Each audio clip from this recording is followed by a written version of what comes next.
ఇక్కడి నుంచి ప్రారంభమైంది. లేకపోతే కాంగ్రెస్ పార్టీకి నాకు పంచాయతీ లేకుండే. నేను ఈ ప్రజలకు అన్యాయం చేస్తూ ఉంది కాంగ్రెస్ పార్టీ అని నిలబడి ఇక్కడ పత్రాలు తగలబెడితే రేవంత్ రెడ్డి అనేక సందర్భాల్లో చెప్పిండు. అనేక సందర్భాల్లో ఈ పార్టీ వాళ్ళే ఇబ్బంది పెడతా ఉన్నారు అని చెప్పి మహేష్ కుమార్ గౌడ్ పైన ఒత్తిడి తీసుకొచ్చి నన్ను ఇవాళ సస్పెండ్ చేయబోతా ఉన్నాడు అనేటువంటి మాట నాకు తెలుసు. ఏ రోజు చేయబోతా ఉన్నాడు, ఏం కథ అనేది ఏం చెప్పిండో కూడా తెలుసు.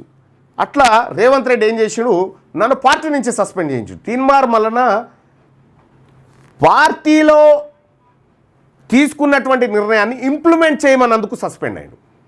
ఈ ప్రజల కోసం సస్పెండ్ను నేను స్వీకరిస్తూ ఉన్నా. స్వీకరించినా కూడా I don't care your suspension అని చెప్పిన.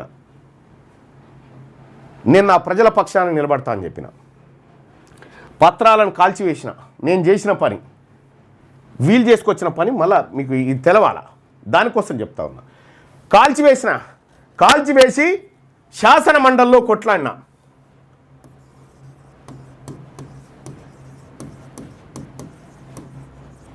సస్పెన్షన్ తీర్మానం వలన సస్పెన్షన్ పార్టీ నుంచి.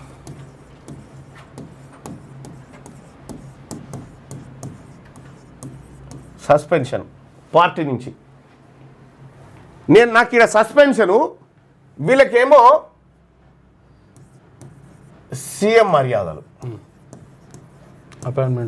అపాయింట్మెంట్లు, కలుసుడు, మర్యాదలు వీళ్ళకివి.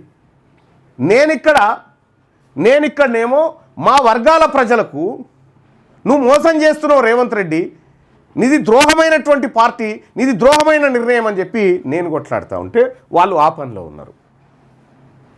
మీకు కావాలంటే కూడా ఇగో చూడరు, పుష్పగుచ్చాలు ఇచ్చుకున్నారు. మీరు చూడండి, పుష్పగుచ్చాలు ఇచ్చుకున్నారు.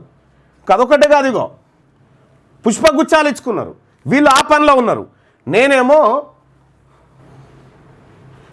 నాది తప్పైతే నువ్వు సర్వే ఎందుకు చేశావు, కులగణన ఫేకు, నేను చేసిన పోరాటాలు చూడండి.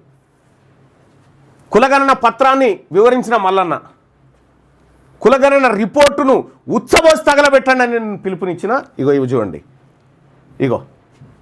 ఇగో నేను పత్రాలు తగలబెట్టిన ఇవి చూడండి. ఏం చేస్తా ఉన్నానో, నేనేం చేస్తా ఉన్నానో ఈ సమాజానికి తెలవాలా. ఈ సమాజానికి తెలవాలనేటువంటి ఉద్దేశంతో వాళ్ళేమో పూల గుత్తులు అందుకుంటా ఉన్నారు. నేనేమో ఇక్కడ నా ప్రజలకు మోసం చేయడానికి బీజం పడ్డదని పసిగట్టి నేను కొట్లాడుతూ ఉన్నా.